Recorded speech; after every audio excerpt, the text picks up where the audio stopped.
Fun fact, deep thought number 24. I watched some kind of video that just came up when I had no voice at all on Facebook videos or Netflix. I don't know what it was, YouTube video. And it looked a little bit older, maybe, English dude. And there was a kid asking him questions from the audience. And he asked the question, when we go to sleep, how does it seem like no time went by? Like we fell asleep and we wake up and we're in the same place, in the same moment. That's what it feels like. And the guy went into a very long, convoluted discussion about why it seemed like time stood still when you went to sleep. And he basically explained, okay, the past, when you go to the past, Let's go back to this morning. What did you have for breakfast? And he goes, waffles. The little kid says waffles. And he was about, and I had his English accent. And he was like, well,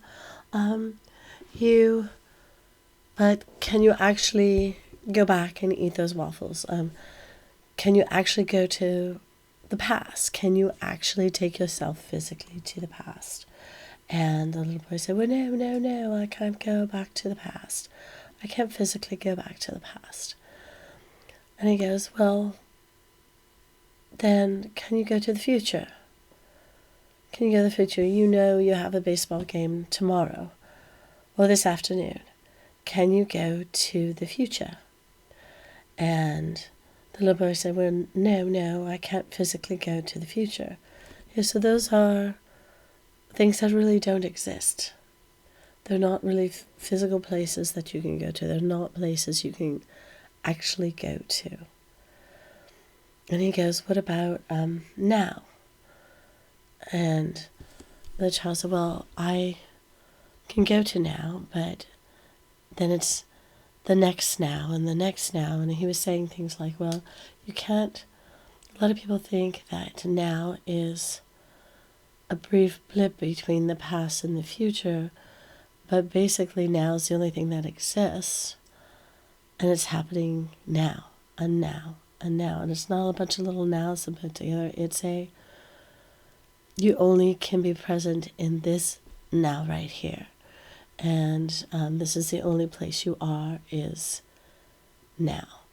And wherever you go, like you go to sleep and you wake up, it's now.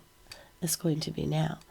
And he tried to describe it like it's our mind's filter that we try to connect time, but the only thing that really exists is now. That's the only place you can actually be, and that's where you should put most of your effort is now. So, and a lot of people talk about the present and being in the now, but I think their approach is to capture a moment and not always understand that wherever they're at is the now. Whatever is going on is the now. And whatever just happened a second ago is not. And the thing that I understood from it, he gave an analogy. He said, people who go snow skiing may put goggles on, and maybe their goggles are tinted orange, kind of like my rose-colored glasses that I showed you earlier. And they wear them all day, and after a while their mind says the snow is orange because the snow is tinted orange the whole time. And even in the now, the snow is tinted orange. So the snow isn't actually orange, but our mind constructs a reality, a filter, so to speak, when it comes to time and the existence of time. And our mind with the orange goggles constructs the reality that the snow is orange. And these are just filters. So the only time that really exists is now. And so when you go to sleep, your mind shuts down and time doesn't exist because it's not being filtered through the mind.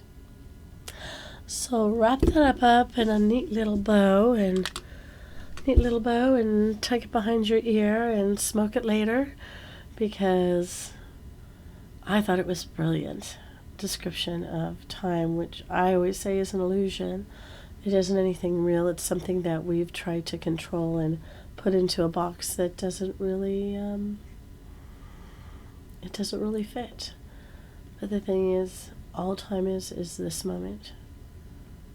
It isn't anything that's past. It doesn't exist anymore, and the future doesn't exist. So all that exists is now. And if you're not filtering it through your mind, you understand that, and when you go to sleep, time stops because your mind stops. So have fun with that fun fact, deep thought of, I'm calling it orange snow. Ciao, Bellas.